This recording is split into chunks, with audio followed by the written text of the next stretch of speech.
While the country commemorates Sundas, the Justice Department has been primarily focused on solving the Percy Lapid murder case. In fact, forensic expert Dr. Raquel Fortun says the DOJ already has an affidavit on the death of the alleged middleman in Lapid's slay. The DOJ also tells One News that they are eyeing to file charges related to Lapid's murder by Friday.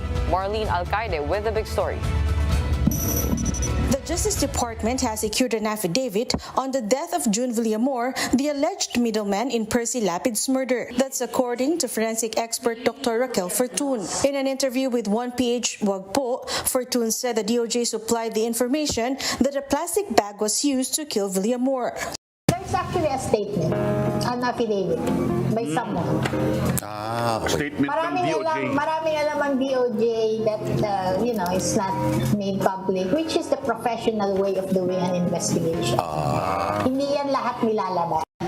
Last Saturday, Fortun said the results of her independent autopsy on the body of Villamor showed that the remains were found to have a history of asphyxia by plastic bag suffocation. She explained that there is no definite way to diagnose asphyxia. That is why she relied on the information from the DOJ, adding that death by suffocation is consistent with her findings that June Villamor was healthy when he died. What was very telling was would be the circumstances na namatay siya shortly after nag-express siya ng fear na mamamatay siya. DOJ actually came up with information about how he was killed. The fact that you did not find anything actually is consistent with it. For their part, the Justice Department insisted that there is no discrepancy in the two autopsy findings. In an interview with The Big Story, DOJ spokesperson Atty. Miko Clavano pointed out that Villamor may have suffered heart hemorrhage from being suffocated. And I think the reason why Dr. Fortun's autopsy indicated that he passed away by suffocation by a plastic bag was because it went simultaneously with the investigation ongoing with the PDLs in custody. And Secretary Remulla actually relayed or suggested that maybe it was by plastic bag that the June Villamor passed away. And the reply of Dr. Raquel Fortun was, pwedeng pwede. So it really was more of a supplement than a finding. Currently, the Justice Department has in their custody 12 persons of interest in the Percy Lapid case, all of which are inmates. 3 are meanwhile with the PNP, bringing the total number of POIs to 15. Justice Secretary Boying Remulla, meanwhile, has said that it is very possible that investigators have already identified the mastermind in the killing. He added that they plan on filing a proper case on the matter by Friday, November 4. Hopefully by Friday we can release the findings so that we find the proper case. But, we just have to respect the process. We have to finalize the papers. We have to tighten up the theories. And we don't want any premature releases in this time. I think we will finish this by Friday.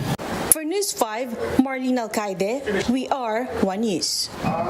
To talk to us more about the latest developments in the Percy Lapid case, we have with us Atty. Berteni Causing, legal counsel of the Mabasa family, and is joining us live via Zoom. Good evening, Attorney. Good evening po sa inyong lahat, kay Mr. Chester at kay Ms. Gretchen at sa lahat ng mga tagapakinig niyo po. Magandang gabi.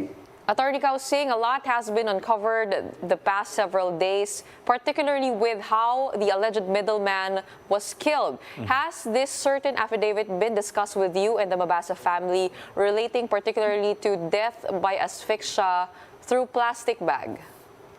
It has not yet been discussed with us by the Secretary, but he promised to discuss with us tomorrow morning at 9 o'clock at his office. But given that, are you, at least as a family, the Mabasa family, satisfied with how things are developing so far with the investigation? Actually, we are very much satisfied because if you notice that in the past there has never been so intensive, so massive help coming from the Department of Justice of the Philippine National Police in investigating a murder case like this. So we just hope that this intensity that they have done with Percy Lapid case would be also the same as in the next succeeding cases that would involve the matter of media men, fiscals, lawyers, and judges. Okay. Relating to how the probe has been done, can you say about the statement of the suspended Bucor chief Bantag saying that government messed it up? If only the probe was done correctly, then the alleged middleman would not have died. You know, it is not a correct statement. It is a very illogical statement. It might be a statement such as a defense mechanism on his side, because all prisoners, even without naming names, he has that obligation that all persons inside his custody must be protected. No one else should be injured. Now, you also have Justice Secretary Boying Remulla saying that, it's very possible that investigators have identified the mastermind, in fact, saying that possible masterminds in the killing. Do you have, what do you make of this development? And at the same time, do you have any idea, as a family, have at least any clue as to who these masterminds could be? Yes, we do have, but we just reserve it for tomorrow's discussion, full discussion, with no holds barred with the Secretary of Justice.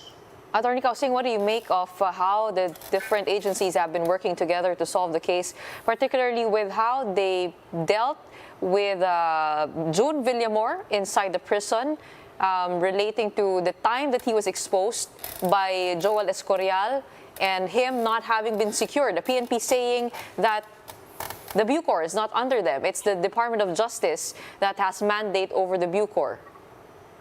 Even without that disclosure to the public of this Joel Escorial, as I said a while ago, the Bucor has that obligation to take care of all the prisoners there, so that they could not blame the PNP if the PNP would have some lapses in informing them to protect the person of a prisoner by the family name of Villamor.